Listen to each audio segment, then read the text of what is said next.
Study habits, kaya ka bumabagsak. For sure, ginagawa mo ang number 3. Postaan.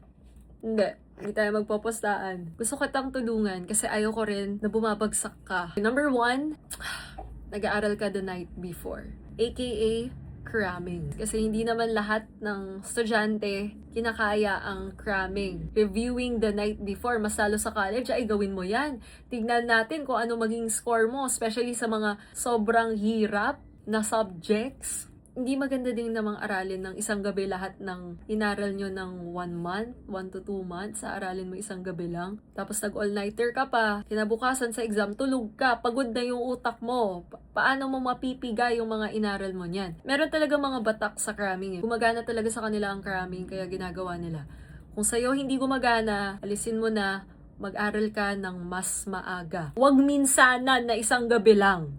Kasi nakaka-stress yun, wala na rin papasok sa utak mo. Try mo lang. Try mo mag-aral ng mas maaga. Number 2, yung bawi na lang next exam. Talaga.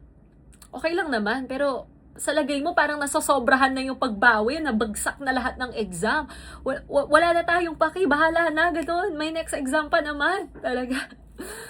Wag naman. Wag mo naman ialay lahat ng exams mo dahil meron pang mga ibang exams. Gets naman yun. Wala namang mali sa pagbabawi sa susunod na exam, di ba? Pero, galingan mo din naman. Mag-aral ka din naman. Uy, paano ka babawi? Kung sa susunod na exam, sasabihin mo, babawi ka ulit.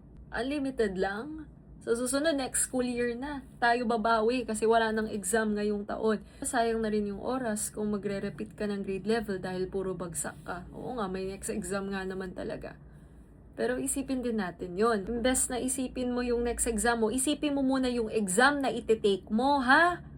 Aha. And then last one, number 3. Magpo-phone muna bago ako mag-aaral. Phone muna. Kung ano-ano ginagawa nyo sa phone.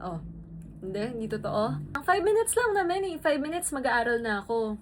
5 minutes, naging 5 hours na. Hating gabi na, wala ka pa rin nagawa. Totoo, hindi. Kung hindi, di maganda. Pagpatuloy mo, ganun naman talaga. I-prioritize mo muna yung mga gagawin mo bago ka ma-distract sa phone mo. Gawin mo na lang reward yung phone mo pag natapos mo na lahat yung dapat mong gawin. Diba may gagawin ka pa?